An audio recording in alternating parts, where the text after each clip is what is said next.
My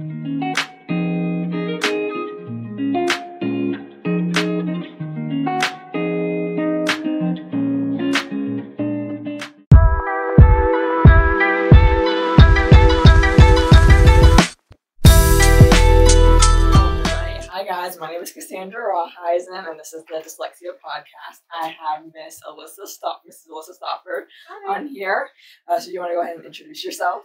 So again, Alyssa Stoffer. I am a parent of 3. I'm an ESOL teacher, and which means that I support students who speak other languages, but I was a classroom teacher prior to that. And I'm really excited to be here. Great. Okay. So how did you kind of get into teaching?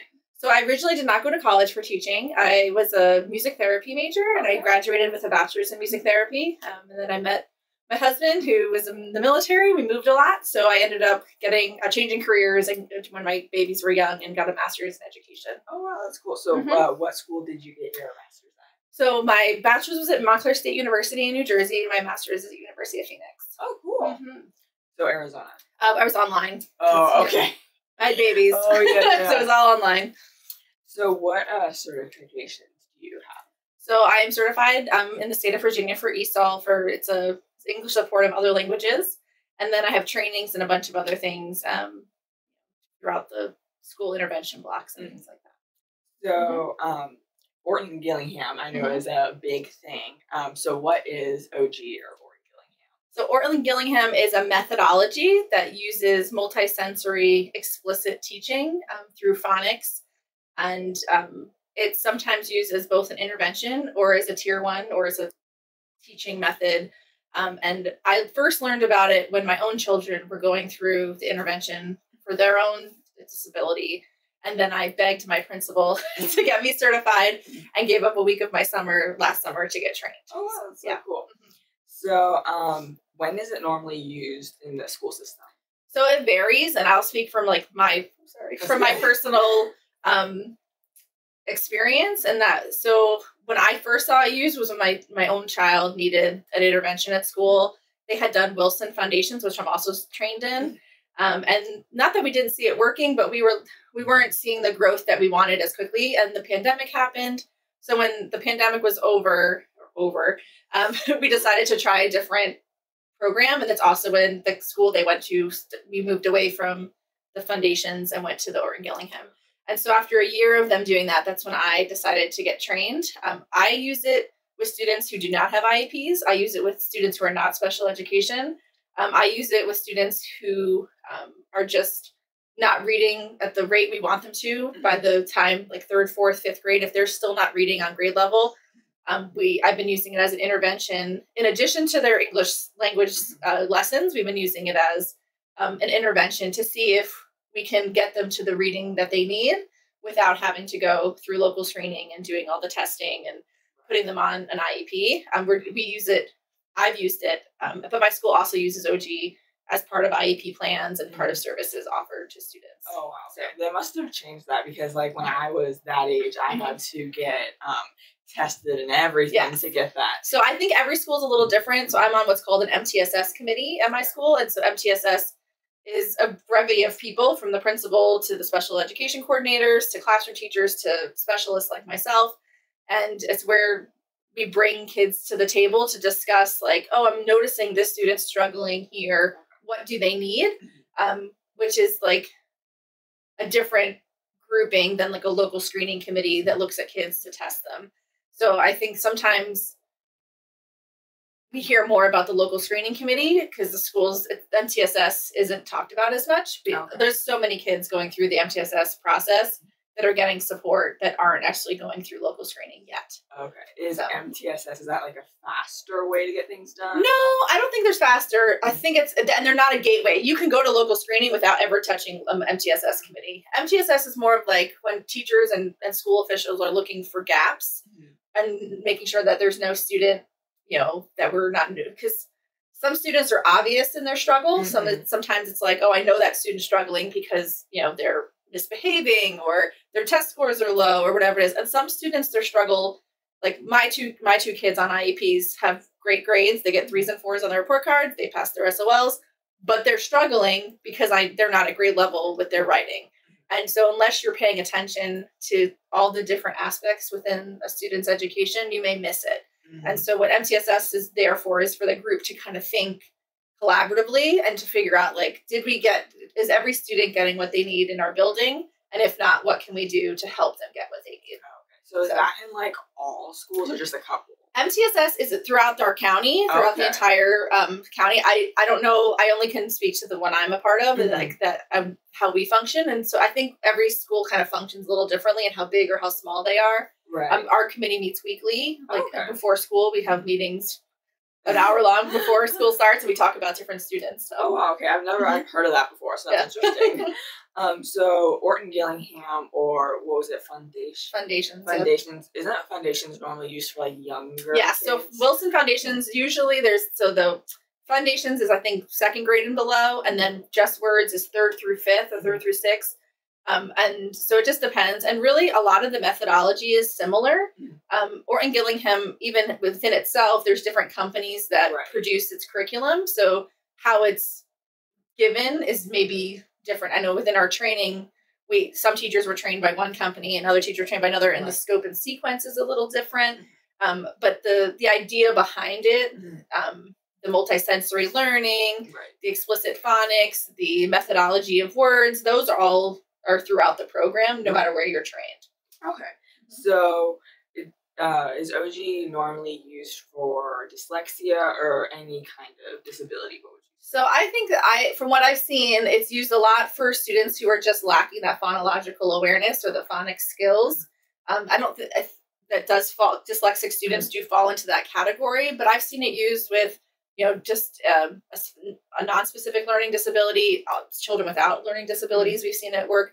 And in some schools, we're training teachers now at a rate that some schools are choosing to use OG as tier 1 instruction. So there's kindergarten or 1st grade rooms that are using OG as their actual instruction. So all students in the class are getting that explicit phonics lesson without it being an intervention time for only a few struggling students. It's for the entire class. And that way, like, certain kids don't get left behind, and then they move up through the system, and then they're just like having issues. Yeah, I think what is good to know is teachers in college are not taught about dyslexia. It's not something that we are taught to look for or to see. I knew it existed, obviously, but I didn't know like how to spot it or the things. And some of the misconceptions, like, if they're doing letter reversal, is that kind of a myth? That's not really a good indicator of dyslexia, because a lot of students switch their letters around and they're not dyslexic. That's not a good indicator. But what I know now, if I knew that when I first started teaching, there's so many other factors that are good indicators that we can look for, and also help the parents notice, because so much of it is a collaboration between teacher and parent. What would you say are some of like the big ones that parents should be looking for? The things that I noticed the most, so my children are dysgraphic, which is the written expression part, the orthographic part of dyslexia. So I noticed that it was really just their spelling didn't make sense. Usually in 1st grade, spelling isn't perfect, but you can sound out a word. They kind of know the sounds the letters make. And so when they're guessing or they're doing their best trying to figure out the spelling, you can read it. It's like 1st grade language. You can read, what they're trying to say. With my 2 younger children, it wasn't even legible. They didn't make sense. They were putting letters on a paper because they knew they had to fill in letters on a paper, but they didn't really understand that the sounds and the letters went together. There was a disconnect between what they were hearing and what they were putting down. That was my biggest indicator. My kids were slower readers. My youngest 2 were slower readers. Their light bulb moment was a lot longer, as all kids grow and learn differently. So my oldest was reading chapter books in kindergarten, and I did nothing to support that. That's just what he was able to do. But that is a very small percentage of students. My other 2 took till about mid-2nd grade until they really flourished in their reading, which is you normally see it happen in 1st grade. You have that light bulb moment sometime in the 1st grade year. But some kids just take a little longer, and we as teachers need to give that space for kids to have that time instead of so I wasn't worried about my children and their reading and or writing till about mid-3rd grade. And we didn't get IEPs until 4th grade for both of them. Do I wish I did it sooner? Maybe. But I think I wanted to give them time to see if they could, meet the grade level expectation. But sometimes you gotta do other things. So there are many different like subcategories of OG, right? Yes. So how, in like the best words, how could you kind of explain? I know it's a lot. Yeah. I'm not sure. So subcategories mean like how it's taught or the different. Like, I know, like for me, I use sounds and syllables, and so there's different like kinds that are based off of Orton Gillingham. Do you know like other kinds that are used? Like there's Wilson. So IMSC is where I was trained, and I do mostly elementary school children. So I don't have much experience with the older student. So our scope and sequence really is phonological basis. Starts with those basic letter sounds, and then it goes into vowel teams and to suffix and prefixes and all the things. But when I have students, I'm mostly focusing on that beginning letter sounds and that basic foundational thing. And sometimes we'll get to the point in a year where we can get into vowel teams or letter teams or different blends. Right. But the differences of OG is you really have to do those beginning assessments to know where the student's needs are. And I think when it's being taught with fidelity and being taught by a trained person, knowing where you're starting with the student is the hardest, but the most important part. Yeah. Because if you have a student in front of you and you're said, oh, they have a lacking or weakness in this area, you need to help that. That doesn't mean that if you have 3 students in your group, all 3 of them probably need different things and have different starting points. So getting them to be a group and finding what all 3 of them need and how to best do that is probably the hardest part. Once you get going, it's easy to get them to where, but once it's figuring out where everyone needs to start as a group, because not everyone has the time to do individual OG with, even though I would love to. That's just not the reality. Yeah. So what would you say is like the standard training in our county that the teachers receive on OG? So there's a trained and then there's certified. Okay. And so to be trained in OG, which is what I am, it's a 1-week training. So about 40 hours. There's tons of homework. There's a lot of going home and practicing. My particular class, we had to have a student that we would like practice on essentially. And that's what I know last spring when we sent some teachers to get trained. It's a 1-week thing. There is a practicum piece, which you can get certified in, but that I think it's like, I don't want to misquote it, but it's hours and hours and lengthy process. So I would say majority of teachers are trained. Some of them may be certified if they went that extra mile. But it's a lot of work to get certified in OG. Okay. So what? Oh, so I'm trained. You're trained. Yes. Okay. So can OG be used on ESL students and dyslexic students? So both. Okay. Yep. And I did, and that's again a principal discretion and through the MTSS committee discretion. I wanted to use my training, and I'm not a special education teacher. And I was willing if they needed me to fill in because there is a teacher shortage. Right. But we did see the students that really needed it. The couple that I had in my group were just behind on because they were English language learners, they were just also behind in learning that phonics. And the interesting piece between an ESOL student and a dyslexic student and or a student that needs OG is that because vowel sounds are so different depending on their home language, the morphology piece is so important because you can say, well, in Spanish or in Arabic, this is how that sound or how your mouth is formed in your home language, but this is how it's formed in English. And kind of comparing that and taking the time to do that. We don't necessarily always have time in a classroom general education setting to dive deep into that so that the student can really understand the difference. Whereas in a small group setting, you can say, like, we can dive deep, Google some things, watch different videos of different mouth formations. And I think that that's the benefit is we can really take that time in that small group setting.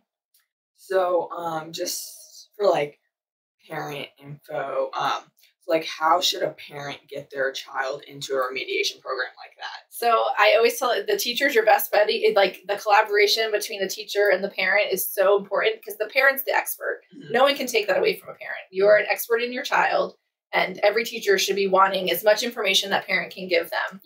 But also the teacher is an expert in their field. So putting those 2 experts together, when that's done, could be a beautiful team. So the first person I would contact is the teacher and say, have you noticed these things? Perhaps the teacher has also come to you at a conference and be like, I've noticed these things. And being receptive to that, I think, is also important as a parent to be like, oh, I didn't know that was something I should be worried about. Or, so it really is a collaboration. And then from there, if you're noticing that you both are seeing the same thing, the teacher can recommend for local screening or the parent can. Now, I will say the parent is heard much more clearly, because as soon as a parent says it, there's a timeline put on it from the federal government and the state that says you have 10 days to have a meeting about this and to put a plan in place. When a teacher recommends it, they can kind of go a little differently. There's a different pathway. So if you notice something as a teacher, or as a parent, I would say put it in writing, put it in an email, and then the teacher would forward that to the proper people within the school to get meetings set up. So small group remediation is definitely more effective, you would say, than like a whole. Yeah, I think that there's something really important about intervention time and remediation for students. And I think that can be said about any student. There's times where even a high-performing student needs to be retaught something. And so being able to spiral back is important in all curriculum across the board for any student, because some concepts are harder for people to understand.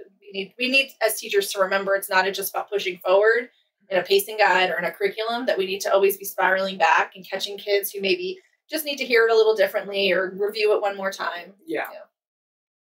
So how should students and parents know what kind of remediation to advocate for their child? I think there's a huge trust factor there. I had the benefit of knowing the system. And so I like to help my friends who don't know the system know what to ask for at different meetings. Yeah. But if you don't, and you're going into a meeting kind of cold and don't really understand what you're asking for, I would ask and say, like, what are my options? Like, what do you recommend? And trust that the people in the room all want what's best for your child. I know that there's some, mistrust happening within our country about the teaching profession and education in general. But the majority of people, the vast majority of people, are there for the benefit of students and want what's best for each student and want each student to be at their full potential. So that trust factor is so big of being in the room and being able to look across the table and be like, we are both here for the same purpose.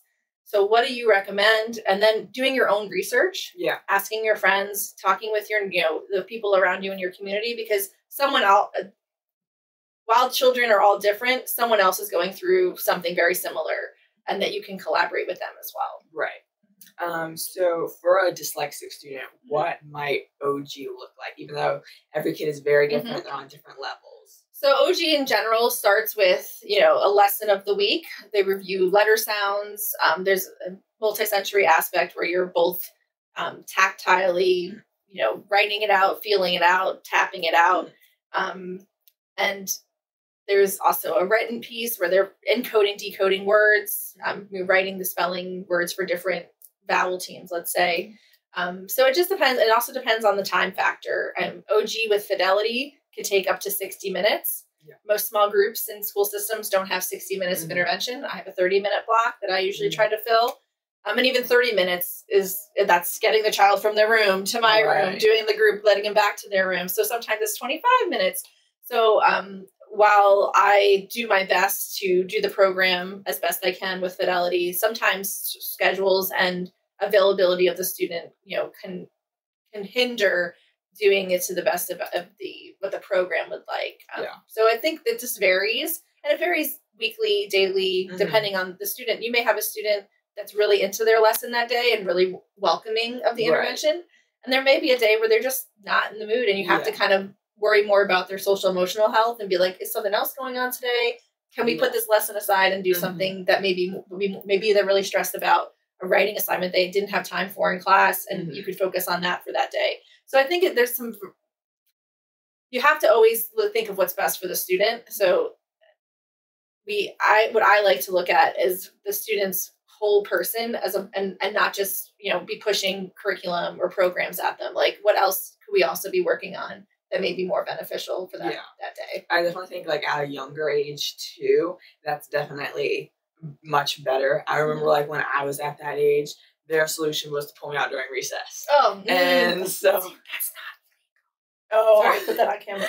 It's not. You can't leave 30 minutes of recess is a state done. Yeah, you. Oh, I don't know. Maybe 10 years ago that wasn't the case, but now you are not allowed to pull kids out of recess. So I'm sorry that happened. Yeah, you missed recess. It was, as a little kid, I was like, that sucks. Yes, you should have done that. No, I try really hard. We have intervention blocks, so I try really hard to make their intervention time during intervention time. If I have to pull students not during intervention time, I almost always do it at their end of their ELA block. So it's usually when they're doing, workshops or read to self time. If I have to, I'll do a science or social studies time, which I really try not to. Sometimes I just try to push in the room then. But it's really hard. Schedules are hard. And when you're meeting with lots of kids and everyone has lots of need, but recess is a no-go. Yeah. I'm sorry that happened to you. That's so sad. Would you say OG is right for every dyslexic student? No, I think that OG is a good methodology, but there are different interventions that you have to try and fit with each child. I think as a whole, explicit phonics foundation is right for every child.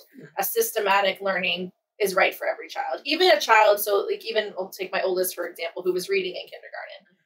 He was a good reader because he had a good memory and he could remember words easily. I don't know how well the phonological part was there, even at 5, 6 years old. I think he still could have benefited from explicit phonics instruction, even though he was a high reader.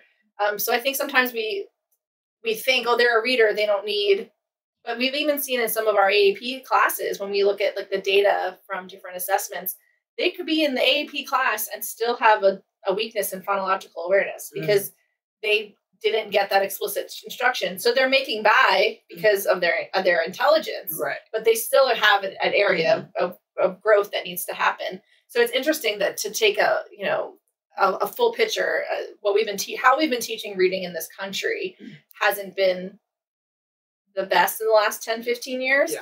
And we're now seeing the pendulum switch back to a structured literacy block where we're really getting into, the phonics, the grammar, the writing, how valuable that is for students. Yeah. So what would be a good indicator that your child is not improving? I know we kind of talked about this before. That's a hard one. So I look at progress monitoring. I look at the data. I also just look at the confidence of a child. Kids tell you so much in their behavior and how they hold themselves at school. I can think of a student from last year who he transferred to my school and was having some behavior things, acting out in class. And it wasn't until I sat him down and was we were doing a reading passage, and I realized he couldn't read. So he was acting out in class because he couldn't read. And so you have to, and then by the end of the year, his behaviors all went away. Not that we fixed his reading, but we were working on him. We identified that area needed some support.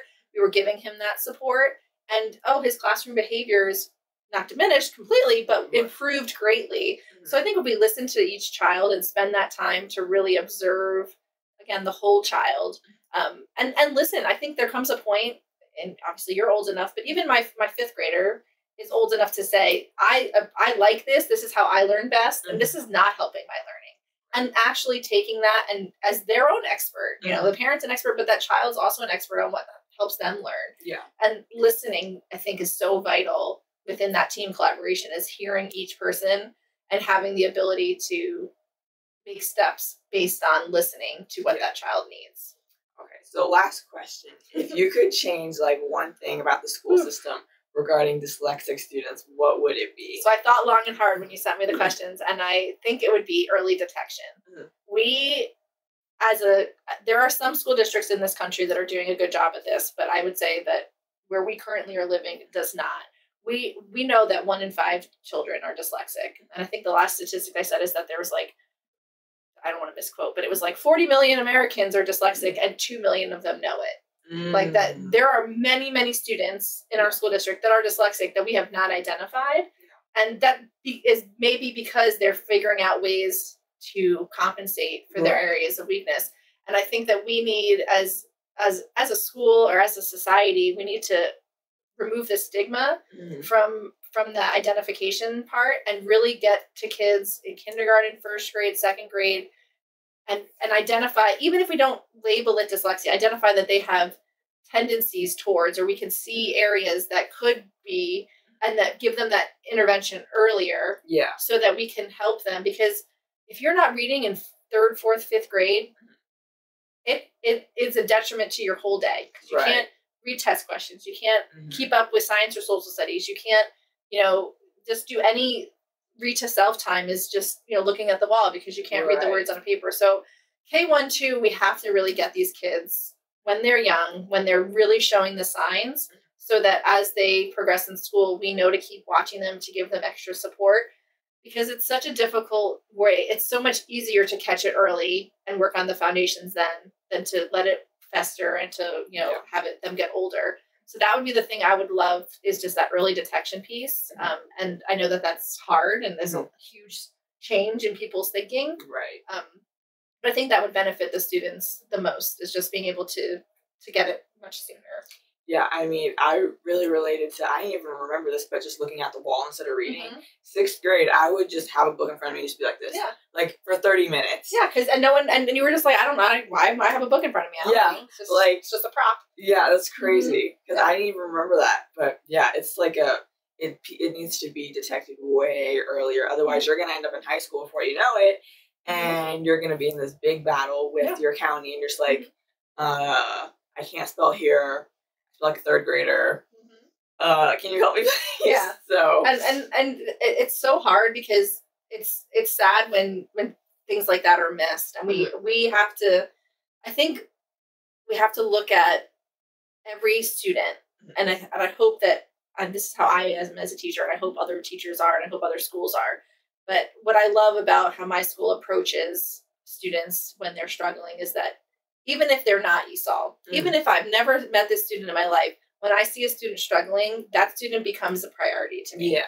Even if I never give them an intervention, never teach them directly, but I want to track them to make sure someone is. Because as part of what I look at as part of that committee is, I want to make sure that every student is getting the support they want and that they need. And we as a school should be treating every student as our own, whether or not I actually teach them or not. That student and their education is important to me, and I want them to make sure that they have that support. And I hope that that's what's happening across the board, because I know that that's what I want for my own children. I want them to be surrounded by people that all want them to be successful and to win. And everyone deserves an education where they feel successful. Yeah, definitely. Well, thank you so much for coming on. You're we welcome. had a great conversation. Yes. All right. This was the last episode of the podcast, and I hope everybody enjoyed. Thank you.